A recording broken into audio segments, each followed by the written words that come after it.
we wanted to give a shout out to James Monroe from Oregon Pacific Financial Advisors. James is a financial advisor and knows quite a bit about retirement plans and those kind of things.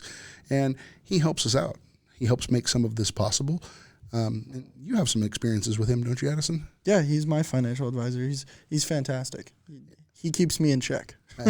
I know he's your conscience, and he's lots of things to lots of people, but he helps people grow. You have James's number because I don't have a financial advisor. Right. Absolutely. He helps people grow their plan and make sense of things. So thanks, James. Today we're going to do a little interview with a K-9 officer, and we'll introduce him on camera. Then we'll get to go see the dog. It's pretty cool stuff. All right, we're here with Officer Esqueda, and we wanted to talk a little bit about being a patrol K-9 officer. And the K-9 is the K-9 officer. You're the handler and the cop that makes the arrest and that kind of stuff if the dog's involved. Is that right? That's correct, sir. Right on. What kind of dog you have? Tell us a little bit about him, her, and name and that kind of thing. Yeah, so I have a 5-year-old German Shepherd. He is from the Czech Republic, has a Czech passport and everything. Yeah, I picked him up down at Adler Horse Kennels down in Southern California, and he's been with me for 2 years, going on 3 now. Oh, that's awesome. So you guys know each other pretty well at this point. Pretty well. We have a good working relationship. And you take care of this dog when you're off work too? Is that? That's correct. Yeah, he lives at home with me. He lives out. He's an outdoor dog. So he's got his own spot out in the backyard. He comes home with me at the end of my shift. Wakes up with me in the morning. Comes back with me in the beginning of my next shift. That's incredible. We're a German Shepherd family. We've had a couple. We have one now, and they do love the outdoors, and they need to run and do lots of. They need a lot of time spent, right? Yes, he does. Yeah, my backyard definitely shows it. Yeah, I hear that. We've had some pretty big holes to fill, pretty big trees to replace. Yeah. So what is his specialty? So Kylo is what's called a patrol dog. He is first and foremost, he's a locating tool. He's an excellent tracker. So whenever we have any fleeing suspects that we need to locate, especially me working graveyards and assigned to graveyards, the darkness isn't our friend, and we don't have the best night vision. But dogs like Kylo, they help us locate and apprehend criminals that run from us. They smell pretty well and see pretty well, and they're pretty intimidating once they find them. Yeah? They do. He's mostly black with like a brown colored belly and paws, so he's almost invisible in the dark. Pretty good surprise. Yeah. I can't. I went to go write down his name so I get it right. Kylo, is it spelled like kilo? No. Because that would be really funny. Yeah, and It's a Y. Another officer we talked to had a dog named Narc. So yeah, though that officer also did have a dog named Kilo before. That's awesome. How do you spell Kylo? It's Kylo. All right. Like Star Wars. Oh, yeah. Okay, I get it now. It is like Star Wars. Is that why? Yeah, it is. Yeah, nice. Took me a little while. Yeah. One of my patrol lieutenants calls it the Sith Lord dog. Nice. Yeah. All dressed in black, right? All dressed in black, yeah. So how often does the dog work? It was like a regular work schedule with you? So yeah, when I'm working, he's working. So he works 4 10-hour shifts a week. And when we're listening over the scanner, we all listen to the scanner a lot. And when we hear an elude on foot and maybe they've set up a perimeter and they can't necessarily find the guy, is that time to bring Kylo out? Absolutely. Yeah, right on. And what's he do when he finds somebody? Well, 90% of our finds, 90% of our finds, they surrender as soon as we find them. They don't want to mess with the dog, and they know they're already caught, right? I would surrender. He's very loud when he does find somebody, and that's our best bet. That's what we want most of the time. Is we want a peaceful end to a violent incident. So most of the time they do surrender. The very slim chance, usually one time or less than once a year, we actually use them for their apprehension purpose. But yeah, I would say 90% or more of the subjects that we do find end up surrendering at the end. Yeah, it's not the desire to have them bite anybody. They've created that situation when that happens is usually how it goes, I imagine. Correct. Yeah, and I mean, we always want the safest outcome for both the officers and the people that we're looking for. So, for sure. Kylo, I mean, we train them to be very loud when they do find somebody, so that we know ahead of time that somebody's there, and that way that person also knows that there's a dog there, and the desired outcome is for peaceful apprehension. A little bit of K-9 intimidation goes a long way to somebody giving up. Yeah, we've had barricaded subjects inside houses. I just walk them up to the front door and have Kylo give a few barks, and they come out surrendering. I mean, that's most of my job. It sounds glamorous, and people talk about how he's a mean dog and all this, but most of the time his bark is what makes people surrender. My current German Shepherd is incredibly sweet. He's just a really nice dog. But when he gets to barking and running and things like that, he can be intimidating, and people don't know that he's probably going to lick you or run away from you when he gets close, because he's not really a police dog quality German Shepherd. Right. Well, my dog at home, you wouldn't even know. I mean, he barks at the fence, but my wife's out in the backyard with him throwing the ball for him, and half the time he goes to her instead of me, because I tell him what to do. My wife just plays with him, so he loves it. So it's not just my house that they bond with ladies better, huh? Yeah, well, my experience, you're probably correct. All right. So when you get called out, what's the first thing you do with that dog? Because let's say I chase someone in a park. Mm-hmm. A lot of people in that park. A lot of people have a lot of smells. I mean, how do you usually start them off? Well, the first thing I do is make him go to the bathroom, because I don't want him to do it in the middle or then. It's tough. First thing I want to know is where the last location was that this person was confirmed to be, because there's lots of people. We try to clear out a park if we have in a situation like that. We don't want an accidental, or when someone approaches us because we're working and the dog's working. And like you said, people love dogs, so they'll want to come out and pet them. So the first thing we try to do is make sure that we have an exact location where this last person was seen, so that we can put my dog on that track and make sure that he's following the correct person. Okay. Because we don't do sort of what like that classical bloodhound where you take an article of clothing and you wave it in front of them. We're training our dogs to smell out changes in environment, and when you're walking through a grassy field or something like that, you're leaving behind a lot of odor from your shoes, from the crushed grass blades, from whatever you stepped in before, and that is fresh and different from the rest of that field or parking lot or whatever you might be walking through. So we want to make sure that once my dog gets on the right spot and following the right track, that he stays on that and not go into the playground where there's 50 different tracks from 50 different kids running around and playing on it.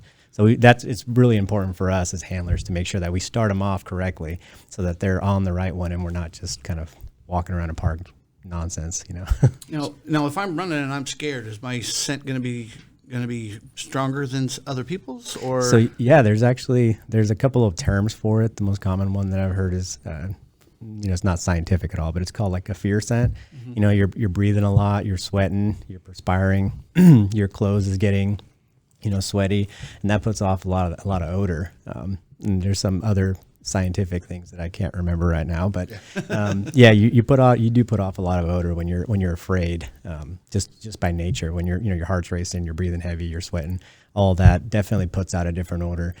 That's mostly going to play a part when you're hunkering down somewhere and hiding. You're going to be putting off a lot of that odor. If you're stationary, that's perfect, because then all that odor, my dog's going to be following the faint odors that he's smelling to where it's getting stronger, which is hopefully where you're going to be hiding underneath a bush or something. Now, when that dog's tracking, what kind of an indicator does it give you when you know that you got a good track? Oh, you're going to know. So he's pulling you. Yeah, he's pulling, his head's down. Yeah, his head's down, he's pulling. Usually they're going side to side a little bit. That's that scent cone that we talked to Officer Havas about, and him. And our dogs do that. We play a little hide and seek with my wife because they really like her out in the woods, and they will work back and forth until they're on it. And then, and you'll see that scent cone. It starts off real wide. They'll be going left to right on a leash, and then slowly, as you're getting closer, that left to right starts getting narrower and narrower, and then eventually you're going to be, I'm going to spot you before my dog. At least in theory, that's how it should be, because the dog's head's down and he's smelling that track, not looking up. So we're going to spot you beforehand. Another thing I'm curious about is once you know where somebody is, if there is some place they won't come out of, does he go flush them out of there? Well, that's where we end up having to take a step back. You know, if it's a situation where we have, you know, if it fits our policy, then, you know, our dogs are tools to locate people, and my dog's pretty tough, and I would rather my dog go in somewhere and face somebody that's potentially a dangerous situation than another officer. Yeah. But I mean, that being said, if we know that there's a subject there that's dangerous and potentially armed with something, then we have the teams and tools to utilize. We don't necessarily need to throw a dog into a situation to confirm someone's there if we have, you know, a SWAT team that can be called out to help. I've listened to some of those before, even like overnight, 19 hours straight, and you guys are good at waiting it out and doing the minimum necessary to not agitate whoever that might be, and hopefully they just come out themselves. Yeah, we definitely don't want to create our own circumstances. We like to take a step back and you know, we try to use the minimal amount of force as needed, and in that case, we'd rather just wait it out and use some other methods. You know, that would be probably a SWAT person to talk to you about those. I would just be guessing. He wants to go in there though, doesn't he? Absolutely, yeah. I mean, especially after he's done all the work. Right. And another thing I'm curious about is, what's the reward? There's usually something, a squeaky toy, a treat. Is there a reward when he's doing a good job? Yeah. So it's handler dependent and dog dependent. Okay. Raw steak. Actually, that's funny. No, because then I'd have to ride with a dog that ate a raw steak for the rest of my shift. No, I have what's called a tug toy. It's basically it's a thick material that's stuffed with stuffing. It's just a really hard chew toy, and that's what he likes, and that's what I have for him. And it's easy. I just throw it in my cargo pocket of my pants at the beginning, and you know, if we have a situation where we do find somebody and they surrender and they get taken into custody, he's obviously like thinking, what the heck? So don't forget about him. Yeah, right? Exactly. Don't forget about him. So I usually throw his toy at him and play with him a little bit. And if you're ever on one of those types of situations, you might see, you know, the guy going in handcuffs and me playing with my dog in the corner. That's why. That's why. Well, would it be okay if we went downstairs and met him? Yeah, absolutely. Let's do that. 76 pounds, 5 years old. German Shepherd from the Czech Republic. Hi, Kylo. Yeah. And earlier we were talking about the tug, so this is his reward. Hey, so as you can see, he loves this thing. Off. So anytime this thing comes out, he knows it's either time to play or it's time to get reward. So as you can see, a little bit ago when I first brought him out, he was a little distracted, a little kind of looking around, looking to see what's going off. Now that he sees this thing out, this is his main focus. He gets out of the back there and he thinks it's time to work. He does, yeah. So he actually has a harness that he wears when we're doing tracks. It's a tracking harness. So usually whenever he sees that, whenever that comes on him, he knows it's time to work. This is on his, it's just his obedience collar. So he knows that we're just coming out of the car to do something, but he hasn't quite figured it out. Makes sense. So we'll just do a quick little obedience pattern here.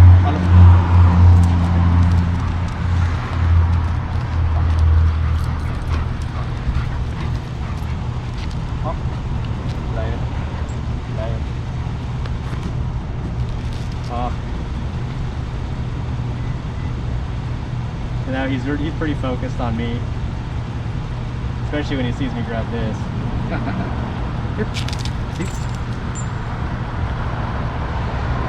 Leave it. Leave it. Leave it. Okay. He definitely wants that big booty. Oh yeah. So earlier when you had asked, yeah, like what reward does he get? So this is what he gets, and usually you'll see me on the side doing this.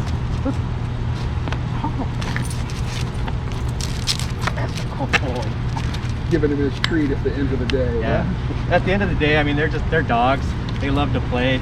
Same thing that works for your dog at home will work for these dogs. They just want to play, and they want to work for us. I mean, they're working dogs, you know, traditionally. So he just needs something to do.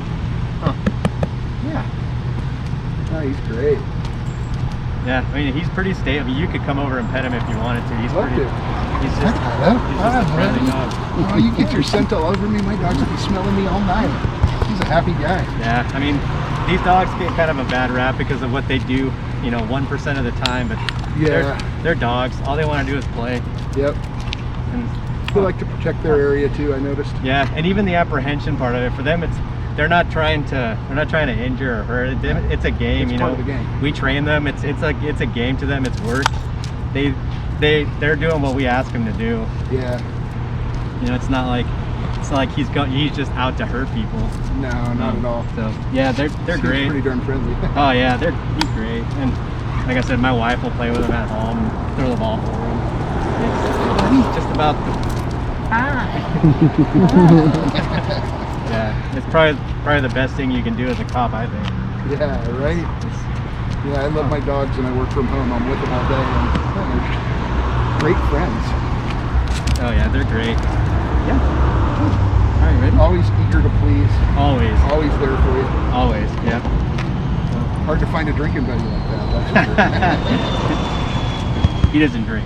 Yeah. He's only 5. Just one, right?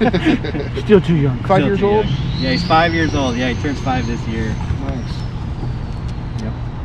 What's length of working life usually for a German Shepherd? Average is usually around 9 years old is when they start to retire. And for us, we do that usually around 9 is when they start to see some of their issues with their hips and things like that. So as soon as we start to see something start to develop, we usually retire them so they can have a good quality of life and they can go home. And I mean, at that point they'll retire and go home and live with their handler. And we just at that point they're no longer an outdoor dog. We try to bring them in and give them a good couple of years, on a good couple of last years, so that way they can enjoy their retirement. He's got a lot of work left in him, but you'll be happy to bring him home when it's over, yeah? Yeah. Oh, my wife already said that he's coming home. That's awesome. That's yeah, awesome. she already said she already calls him her dog. So. Yeah, right. Yeah. Cool. Thanks for tuning in to the Scanner Group Crowdsourced Crime and Safety Podcast with Ryan Mallory and Jared Bannery from ThiefHunter Labs. Make sure to subscribe today for notifications about the next show. Visit us at www.thiefhunterlabs.com or on Facebook as Thief Hunter Labs in the search bar.